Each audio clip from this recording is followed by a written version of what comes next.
Hey guys, welcome back to the channel. My name is Joseph. Today I'm in the studio with Vivian. She's going to be modeling for us today. So Vivian, there you go. All right, so today we're taking some awesome pictures of Vivian, and I just want to walk you through how we build the sets, the things we're using, and then the lighting that's going on, because today I'm using just constant lights. So let me start off in the background. We know that she's wearing something brown, like a dark brown color, but we wanted to have some other colors present in the shot, and I didn't want it to be anything that is going to be in here because we have like a monochromatic vibe going on. She has a brown skin, brown dress, some gold accessories and stuff. So I just wanted all of the color work to happen in the background. And this is just going to help her pop off the background. Now, in terms of lighting, to help with the color scheme going on and to also help her pop off the background, I have an edge light. So edge lights are typically found in the back of your shots, usually adding separation and depth to your images. So I'm going to turn that on right now, and the light I'm using on there is a small rig light. I've also set it to a very warm tone, and the percentage on that is also quite low because I don't want that to be very dominant. I just want a slight edge or kiss of light right here on Vivian. All right, now moving on to our main light. Now this combo is something I typically do when I'm using flashes, but I still want to try it with the LED to see if it's going to work. So what I have on there is I'm using the Nanlite FC300 bicolor light, and I have on there modifying it the 45-degree deep focus reflector. And in front of that, I also have a grid. Now what grids do for your modifiers is they just help shape or contain the spread so that it's not going everywhere, because I just want this light to be on Vivian just to create a bit of a crisp light to add character to the shot. Then again, I also don't want this to go completely dark because she has a very beautiful dress on. We want to see the details in there, and that is where this tube light comes in. I could have just turned this tube light right on here because it is a soft light. It's 4 feet long, so it creates a bit of a soft light, but I also just wanted the light to spread a bit, like spread a lot, so that it can fill a major part of Vivian. I also have it in the same direction as the main light because I want to have a bit of contrast on the opposite side of Vivian. So you notice that we would have a lot of light coming in from the left hand side, but then on her, okay, so camera left, but on camera right, that side is going to go dark, which is going to add shape and dimension to the image.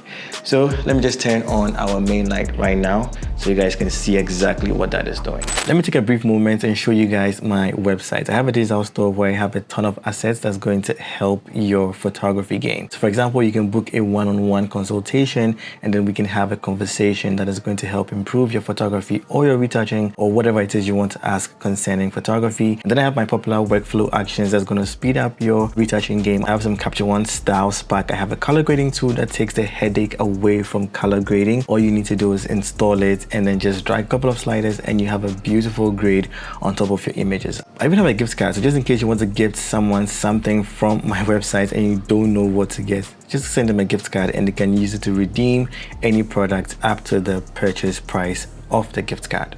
Let me just do a quick demo using my workflow actions for you guys to see. So inside that, I have 2 actions in there. I have the workflow retouching actions, and then I also have the workflow individual actions. So for the individual actions, when you open there, you will see that there are so many actions that you can run. So for example, if I want to reduce the reds in the image, I can just click on that, press play, and then you can see that already I've been able to take out some of the reds in the image, and I can also reduce the opacity, so there is a ton of control. But if you're someone who probably doesn't have a system for retouching, you don't know where to begin, the process to take, for example, you can now go into the workflow actions, and in there I have just 3 actions that you have to run. So run this first. It's just going to ensure that your image is in 16-bit, and then we have run this second. So what this is going to do is just create a blank layer where you can do all of your blemish removal, so remove any spots, lines, anything that is in your image, and then afterwards just go on and click complete set. So what this is going to do is just start with a frequency separation. You choose a radius that you like, press OK, and the action is now going to create all of the layers that you need for retouching. So starting off with frequency separation, if you want to turn on the help layer, you can do that. You can then do your dodging and burning, the micro dodging and burning, and then on top of that you can do a global dodging and burning. Then you can do a color grade, and then you can just turn on the pop by inverting the layer mask, and that is just going to make your image pop. Again, all these layers can be controlled with opacity, so you still have full control, and then you can fine-tune this for whatever process that works for you. And then as well, you can still mix them up with some of the individual actions. So for example, I want to add noise. I can just click on noise, press play, and then I will choose an amount, press OK, and I've added noise to my image. So the action is really fast. This just helps you with your retouching game. If you want to get it, go onto my website and copy it. And if you do, you are supporting me, allowing me to create more videos. Thank you so much. Let's move on with the rest of the video. Now the good thing with LEDs is you get to see your results right in front of you. But this is what we're getting with our main light and then the edge light on. So when I turn on the fill, which is the tube light set to 100%, you will see that we just brighten the scene a little bit, but this is just not going to add any form of direction. It's just going to open the shadows so we can see some details in the shots. Alright, so by the way, in case you're wondering, I'm also shooting with my Canon R5, and on there I have the RF 24-70. I will be shooting around 70mm, and if you're wondering about my camera settings as well, my shutter speed is at 1/125, aperture f2.8 because I want to get a bit of shadow depth in there, and my ISO is at 400 because I'm using LEDs. And the good thing about what I'm doing is I really want to make her skin pop, and so by shooting with these settings and not using so much power on the lights, I'm really able to bring out her skin tones. All right, should we go? Yeah. Okay. Oh, that's beautiful. I think take a tiny step, tiny, yes, and then go back just a little, right there. Okay, cool. Into the camera, your eyes. Oh, that's beautiful. Yeah, that's awesome. All right, I'm just gonna come and do like a tight shot. So look into the camera for this one, yeah. Okay, I just wanna add a bit of this. So just turn your body to me a little, yeah. Oh, that's nice. Relax your lips just a little bit. Hey, did they relax? I didn't see them relaxing. Maybe put your hands in front of you like that. Yeah.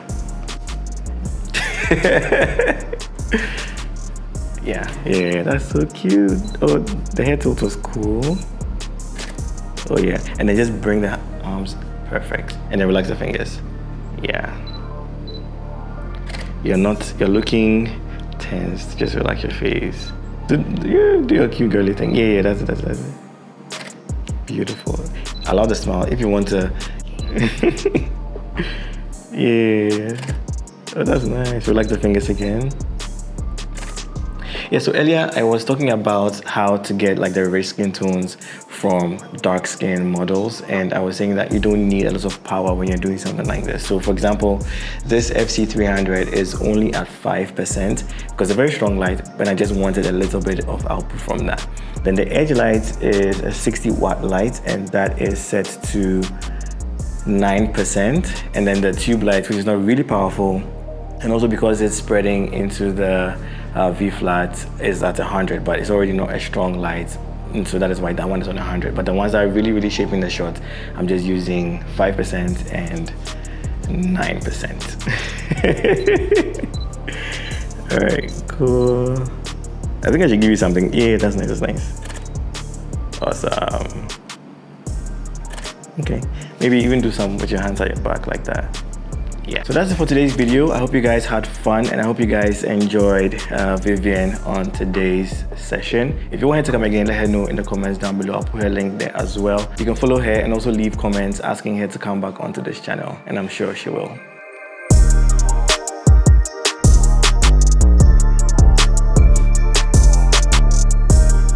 Let us know what you think about the lighting setup. Is it something you're going to try? Have you also tried using LEDs for your portraits? How does it turn out? Does it look like this? And then the tip about not using so much light if you're shooting dark skin and then wanting the skin tones to pop. Let me know if it's something that you already know or if you're going to experiment. I'll catch you guys in the next video. And remember, don't ever give up.